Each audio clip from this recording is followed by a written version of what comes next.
I decided to go ahead and add the trim around the desktop using more palette wood. I glued the trim on, threw a few brad nails in it to hold it in place long enough so I could clamp them to the table. This desk was already taking much longer than expected, so I made a quick and simple lasso, opened the hidden Okay, compartment, let's get around this corner when they I had to pull come. down the sides, then countersunk a hole that will allow the nut to be below the surface of the desk. This isn't fancy by any means, but it will be hidden from Oh, any my side bad, You of Ken. ready? the work for now. This one hole What was court just we fine going for to? opening the door, so I didn't need the second hole that I What had court we going previously to? pulled out. Random The, court? the same one, same one, huh? Off camera, I Oh, placed the desktop Alright, with the let's go storage get compartment this on top of the cabinet, and I didn't ball quite like first. how tall the desk stood up.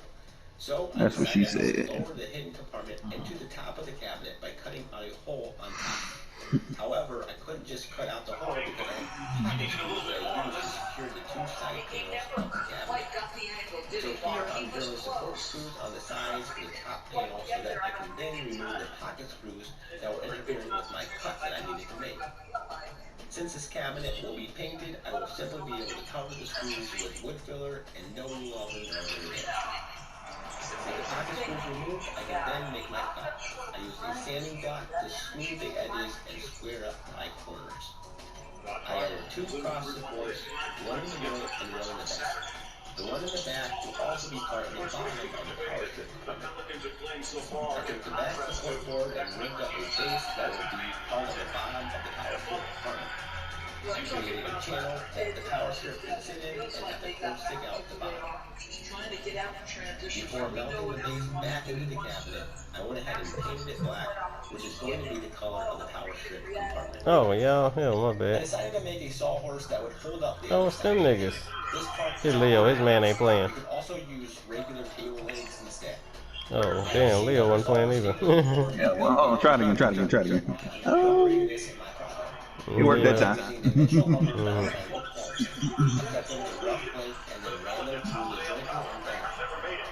Once I had everything down to the right thickness, I cut them down to their exact dimension Yeah, using he the went table saw around and me. miter saw. With everything cut out, I could then move on to making my joinery cuts.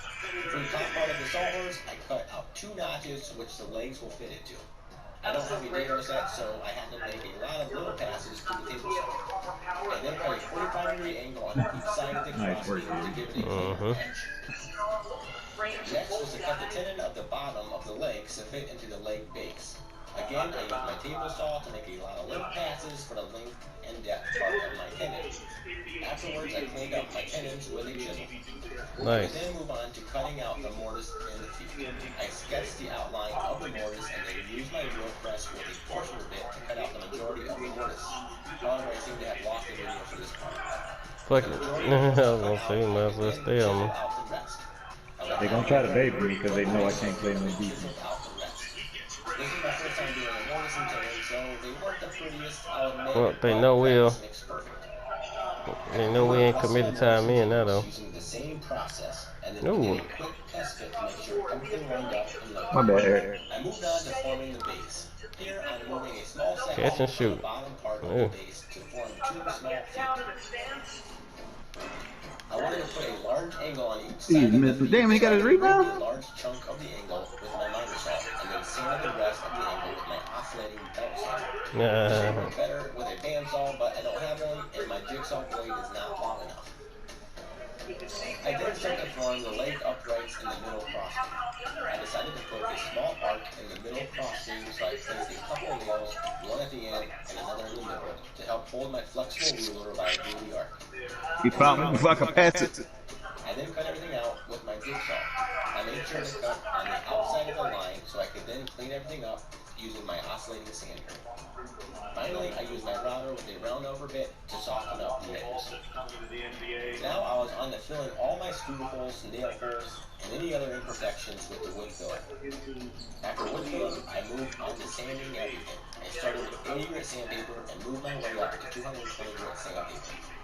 For the desktop and door front, Good cover, Leo. is a water-based polyacrylic from Minwax. I really wanted to keep all the original color from the wood, and this finish was pretty Good defense. I I just can't stained get the you inside of anything. the drawers with Yeah. my favorite early American stain, and for the contrast, I painted everything white. Yeah, that was I up went my ahead part. I and couldn't get no assembled the solvers rebounds. together. Kept getting I removed the painter's tape that I second used in chances. the areas that was going to be contacted by glue.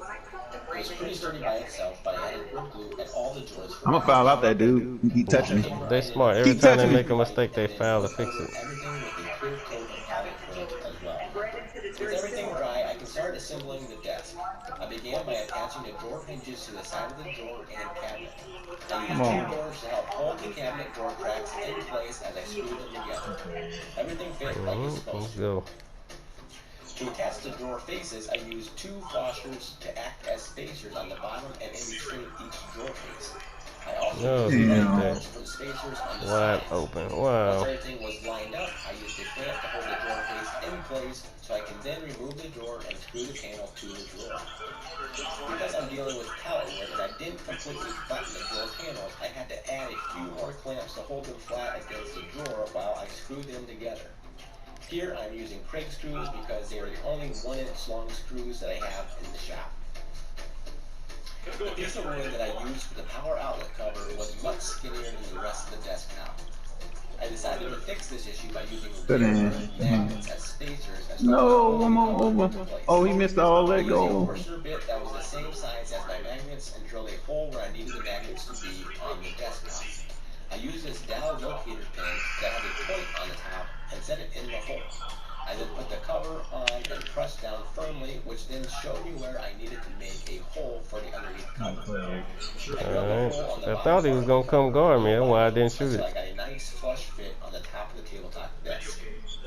I then used CA glue to hold the magnets in place, and this actually worked really well. Hey, that's you, D. Run up there. Yeah. I got. I placed more pallet wood that I cut and finished. Ooh, I I'm. just used grab nails in the back to hold these in place. I could then add my pallet strip. I added a scrap piece of 3/4-inch plywood along with a 1/4-inch strip of plywood and welded it on the top of the sawhorse. This allowed me to secure the sawhorse to the underside of the desk. I also covered the outside part of the hinge compartment area with a 1/4-inch plywood that I stained the same color as the inside of the drawers. I used wood glue as well as CA glue to help hold the plywood strip in place until the wood glue could dry. Finally, I mounted the desktop to the cabinet by securing it from the underside of the support strip inside the cabinet. What the hell? For some last-minute adjustments, I added paste racks to the edges of the door Nice. to smooth the opening in place. I also added a bottom bevel using my router to the front of the door to make it easier to lift up. And that's it for this one. Thank you all for watching. I hope you really enjoyed it. For more information on the desk, check the video description. Also, if you have any comments, questions, or concerns, then go ahead and post them in the comment section below. If you like this video, then hit the thumbs up button. If you want to see more videos like this, then subscribe. Let's go. Until then, I'll see you on the next one. What's a good wing defender against Ingram? Better offense by B.I. NGO by BINGO. Nice. That was This is nice. going to be possible because we're going to find the cheapest materials that we can work with and give us this unique look. So let's take a look at what you'll need for this project. You're going to need 2 of these, the 2x4 by 8-foot number. You're also going to need 2 of these 2x6 by 8 They cheated number, me. and you're going to need 1 2x4. You're going to also need some half-inch dowels and control screws. And yes, together all of those come in under $50. Now, of course, this price doesn't include tools, and you won't spend a ton of money. I start on that. snowbirding too You'll be fast. getting by with a few tools like a circular saw, a drill, and also a sander.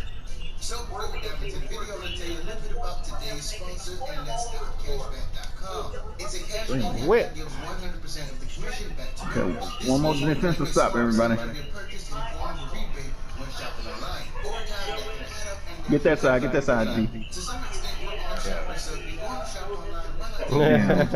deliver cashbacks? It's free to join. Just click on the link down in the video description. Enter your Damn, I missed password, and 9 shots. access to over 4,000 Wow. apps. You can do this from a mobile device, a website, or even your browser extension. No perks here. You can shop as you normally do when you're on your favorite retailer. Click on the extension and see if there's an offer. And if you want to see deals before you shop, just head over to the website, browse in the menus, select the category, for example, home and garden, and scroll down and go to home improvement and tools. You can see all the related retailers like Lowe's, Home Depot, True Value, Ace Hardware, Michael's, Dollar Tree.